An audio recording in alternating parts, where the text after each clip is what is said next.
distorsionner le mécanorécepteur. C'est un quick fix. C'est moins durable, mais tu as du résultat rapidement. That's right. Exactly. The gym. It's like, oh, in the gym, they increase the reps immediately. Ouais. Ton augmentation Tu des fais ça reps. sur n'importe quel muscle? Ouais. OK. Really quick fix. So line your back here. Yeah. This was the first course that Jonathan actually took. He only learned this and nothing else, and he was using this for quite a while before he even did multimodal. Yep. So, okay. First I'll use the thumbs. So along the muscle, it's very, very simple. The patient's not an interactive participant. So this is different now, okay? Le patient est passif. But they do their breathing still. So they breathe in, stomach, nose, they breathe out. 6 seconds. By the way, I haven't been hearing a lot of the breathing, so I want you to make sure as the patients you guys are doing your breathing, because you must insist on that with your patients, okay? So we'll just take this biceps muscle here, for instance, and I'll do it up here just so you can see. It's easier to see it, even though it's this TS would be done more in the belly, but I'll do it here just so you can see it on the line, okay? And let me have the marker again for a second. I'll do it there just so you can see that. And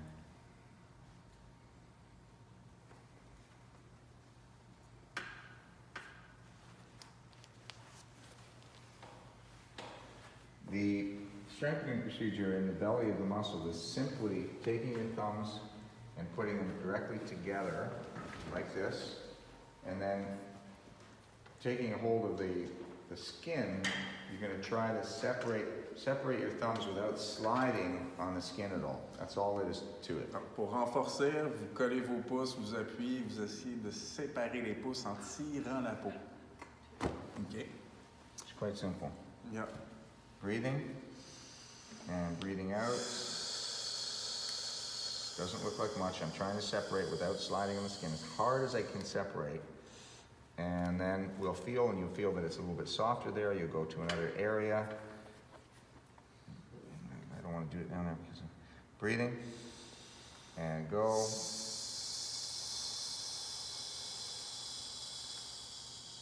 And relax. And if you were using the triggerizers, it really gives you a lot of leverage. Because when you put these two together here, the lever is here, and you separate from the contact point here, so it works incredibly well. Breathing, and go, and you get this really major distraction of the tissue in the center when you're contacting the tissue by doing that. Ça, c'est pour décontracter un muscle, c'est ça? C'est pour le renforcer. Le renforcer. Now, if you're going to work for TL on the musculotendinous junction area, which now I'm in a more correct position for that. I should have been doing that more down here. Then you're going to start with the thumbs just very, very slightly less than a centimeter apart. And you're going to shift your thumbs in opposite directions, upward or downward, like this, or like this. Like this, or like this. And then once you do that, you're going to twist the tissue and compress it and bring it together. So if I go like this, it would be like that. If I go like this, it would be like this. Manœuvre d'élongation, qui est pour donner de la flexibilité aux muscles. Now, breathing. C'est combien de temps? Breathing, and go. So you're really twisting and compressing the tissue in the musculotendinous region. You can do it this way or you can go the other way. Breathing, and go.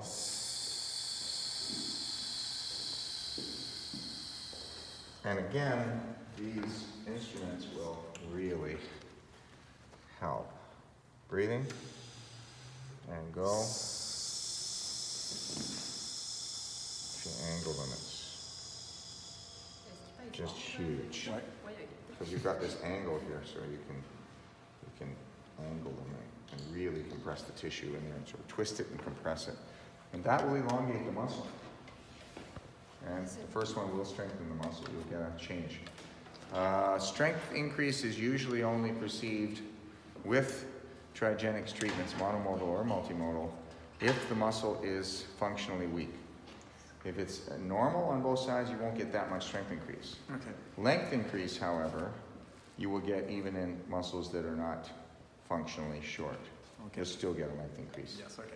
Donc, avec les procédures triggeriques, que ce soit celle qui est monomodale qu'on vient d'apprendre ou les multimodales, le gain en force va surtout apparaître s'il y a un muscle qui teste weak, OK, qui teste faible. Si les deux muscles sont forts, on va avoir peu d'influence sur la force. Par contre, au niveau de l'élongation, ça n'importe pas le test, on peut quasiment tout le temps en donner. De la flex. Peu importe si ça teste. Même si la flexibilité semble bonne, ben, tu peux sûrement en donner quand même. Peu importe. Stand up for a second. Let's see how that shoulder is by the way today. Raise them both up. Okay, so it's a little bit down. Yeah. It It's been there for a while. didn't go quite as high today.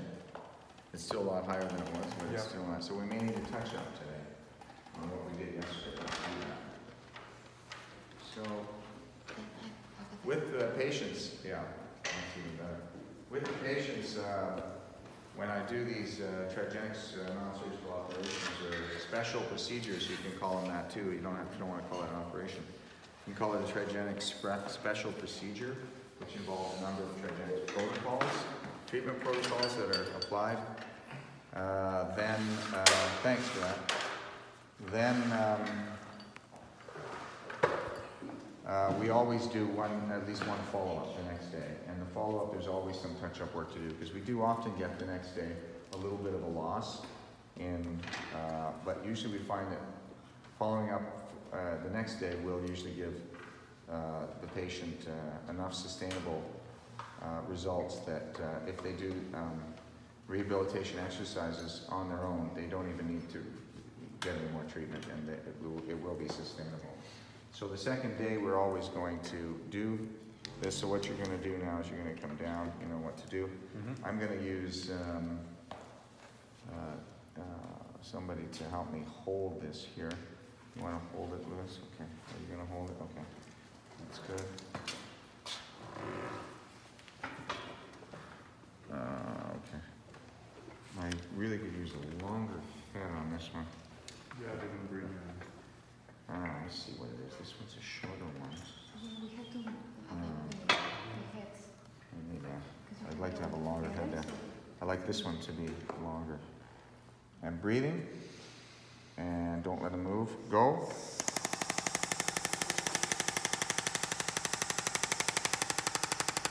And relax. And breathing. And go.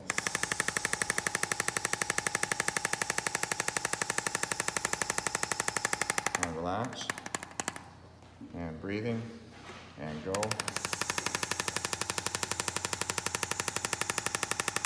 And relax. That's perfect. Good. Let me just check it myself. Breathing. Come down and back. Go. And relax. And go.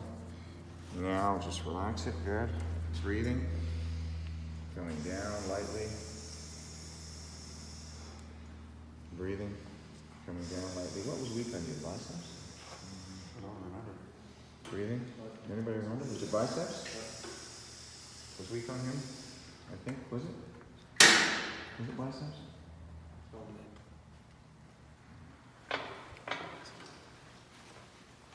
Just left arm. Breathing. And go. Breathing. Go. Breathing. Go. So about 3 passes of each at least. Biceps was okay. Turn this over. Hold it up hard. A little bit weak. Okay. All right. And this biceps, I'll just do it quickly in the seated position. Breathing. Come down. And I'll go down a little bit farther in the tendon. Because I didn't go all the way down into, I didn't go down into the belly. I think that's where the problem is more. Come down.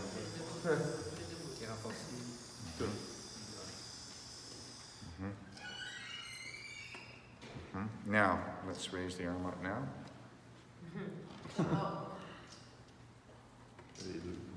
I'm really good. That's looking better than yesterday. So a little touch up for what we call the follow-up day after the special procedure. We always have a follow-up the next day.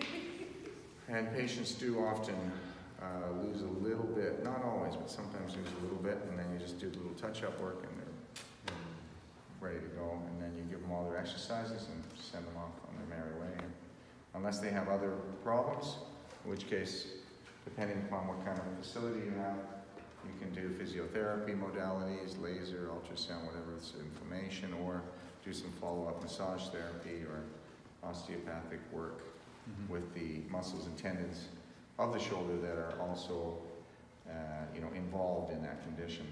It may require some additional follow-up work, and that's it.